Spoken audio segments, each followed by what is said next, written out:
पाल open university course code 247 और exercise है 4.3। Question number है इसका हमारे पास 3।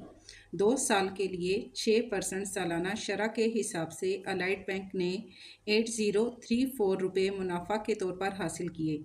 ठीक है, 2 साल मुद्दत भी दी गई है, 6% सालाना शरह भी दी गई है के हिसाब से अलाइड बैंक ने 8034 रुपये मुनाफा के तौर पर हासिल किए। अब यहाँ पर मुनाफा भी है। ठीक है, हमारे पास क्या है, मुद्दत भी है, सालाना शरह भी है और मुनाफा भी है।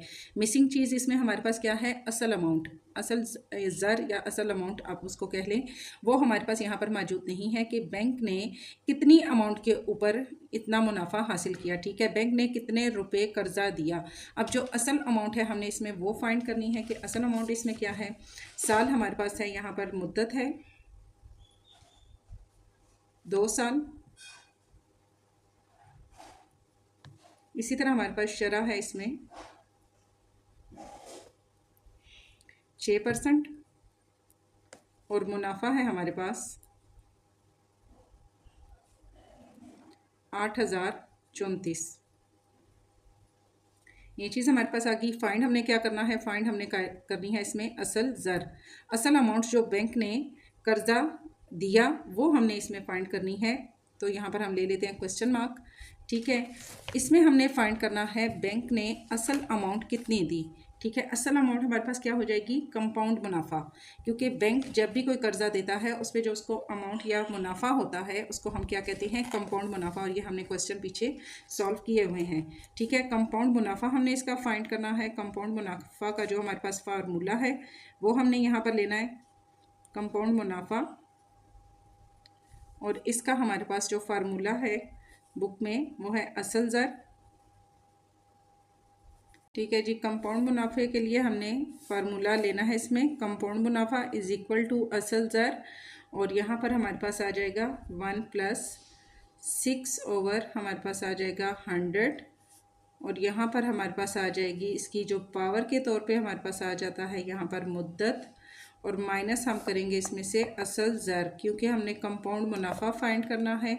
तो कंपाउंड मुनाफा के लिए जो असल अमाउंट है वो हमने इसमें क्या करनी है, माइनस करनी है। यहाँ हमने अपना लिख लिया। ठीक है, फार्मूला जो है, अब हम यहाँ पर अमाउंट पुट करते हैं कंपाउंड मुनाफा फाइंड करने के लिए। असल ज़र हमारे पास, कंपाउंड मुनाफा हमारे पास यहाँ मौजूद है। ठीक है, बैंक ने जो कर्जा दिया उसके ऊपर उसे जो फ़ायदा हुआ उसकी अमाउंट यहाँ पर है 803 और 4। फाइंड हमने क्या करना है, असल ज़र, असल ज़र इसमें हमारे पास यहाँ मौजूद नहीं है। ठीक है, और यहाँ हम लेते हैं 1 प्लस यहाँ पर हमारे पास मुद्दत हमारे पास क्या थी, परसेंट, हमारे पास यहाँ शरह है। ठीक है, शरह में मैंने यहीं पे 6 लिख दिया है, ये हमारे पास शरह है, और शरह का हमारे पास क्या था, 6 था, और नीचे हमारे पास आ गया 100, और मुद्दत यहाँ हमारे पास है 2 साल, तो इसके ऊपर हम लेंगे 2 ईयर।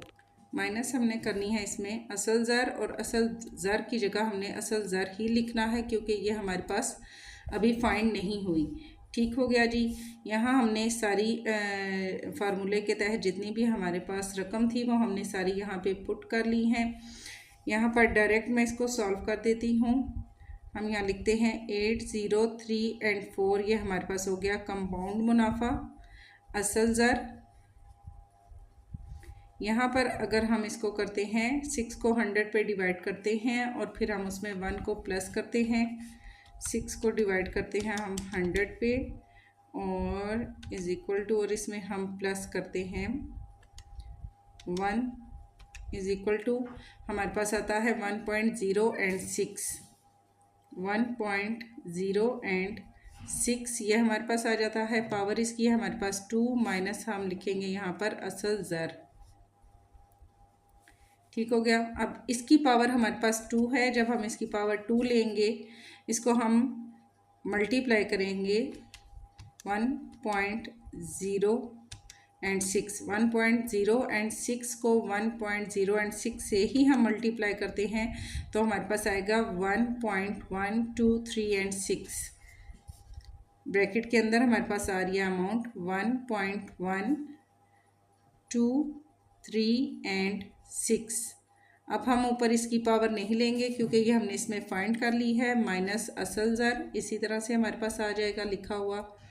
और यहाँ पर भी असल ज़र हम जो कि हम फाइंड कर रहे हैं यहाँ लिखेंगे इज़ इक्वल टू कंपाउंड मुनाफा 8, 0, 3 एंड 4, ये भी हम इसके साथ इसी तरह से मेंशन कर लेंगे।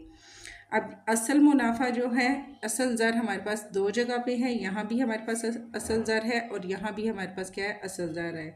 हम इन दोनों को कंबाइन ले लेते हैं, 8, 0, 3 एंड 4 कंपाउंड मुनाफा इसी तरह से हम लिखेंगे।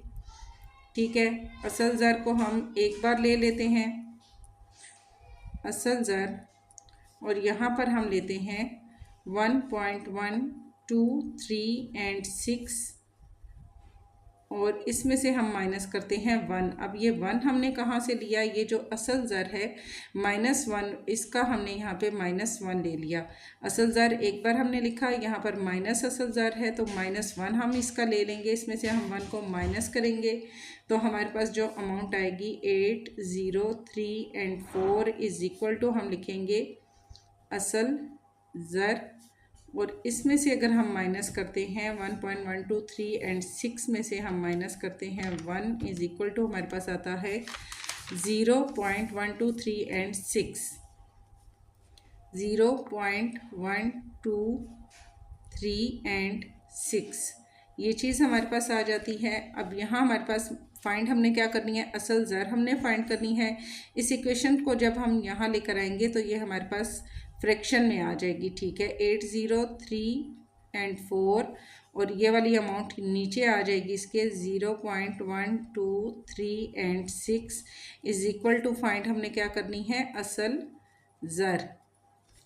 ठीक है, इसको अगर हम इस पर डिवाइड करते हैं हम 0.123 एंड 6 को 8, 0, 3 एंड 4 पे, तो इज़ इक्वल टू हमारे पास आता है, हम लिखते हैं 8, 0, 3 and 4 divided 0.123 and 6 is equal to हमारे पास आता है 65,000। 65,000 हमारे पास क्या है, ये वो कर्ज है जो कि बैंक ने किसी को दिया और उस पर उसने मुनाफा फाइंड किया या उसने कंपाउंड मुनाफा उसमें लिया 8, 0, 3 एंड 4। तो असल ज़र हमारे पास क्या आएगी, यहाँ हमने असल ज़र इसमें से माइनस नहीं करनी। कंपाउंड मुनाफा फाइंड करने के लिए हम असल ज़र में से जो हमारे पास कंपाउंड मुनाफा लेने के लिए हम असल ज़र में माइनस करते थे, जबकि हमने यहाँ पर क्या करना है, वो पूरी रकम हमने फाइंड करनी है जिस पे इसको बैंक को मुनाफा हुआ। तो पूरी अमाउंट जो हमारे पास आएगी असल ज़र के हिसाब से, यानी असल अमाउंट जो बैंक ने कर्ज पे दी थी वो हमारे पास आई है 65,000 रुपीज़। ठीक है, पाकिस्तानी रुपए में है तो ये हमारे पास आ जाएगा इसका आंसर।